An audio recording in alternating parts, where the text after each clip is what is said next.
السلام علیکم ملګرو، راځئ نن موږ ستاسو ملاقات د یو ښه انسان شاعر سره کوو. د دې وړخیري د سیمې سره د هغه تعلق دی او راځئ چې د هغه یو خوندور غزل ومورو او ستاسو په وړاندې پیښ کړو.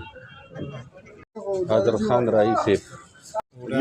دوه شعرونه وایم چې د نظر لاره مې په خپل حسن نگار نیولي، د نظر لاره مې په خپل حسن نگار نیولي، یو لیونی بل لیونی ته سمه لار نیولي، شنلو پټا سره ننګي دنګه غړی صدا، شنلو پټه سره ننګي دنګه غړی صدا، زه خو حیران شوم چې چینار څنګه انار نیولي. زبردست ډېر ښه رئیس صاحب، ماشاءالله زبردست.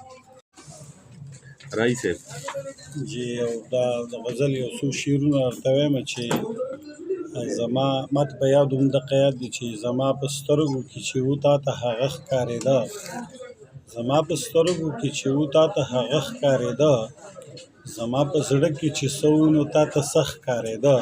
واو زبردست. چې کومه ورځ به ستاره ته په تندي کېښوده، چې کومه ورځ به ستاره ته په تندي کېښوده، په هغه شپه او په اسمان کې ستوري نه ښکارېده.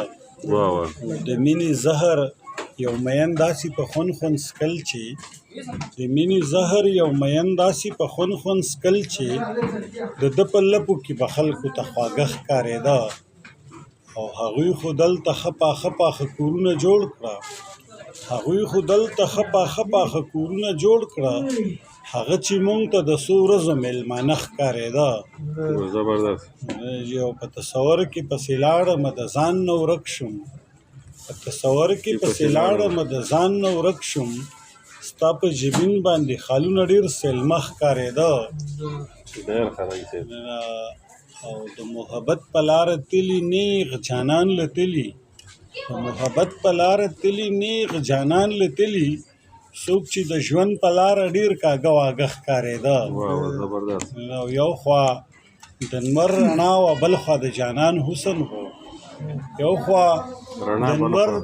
خوا د لمر رڼا وه بل خوا د جانان حسن و، زه به یوازې وم خو سوري به مې دوه ښکارېده.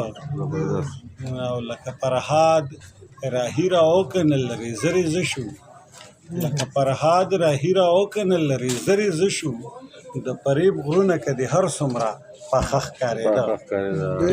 ډېر ښه رئیس صاحب. دا و زموږ سره رئیس صاحب او خپل یو زبردست غزل یې موږ ته وړاندې کړو.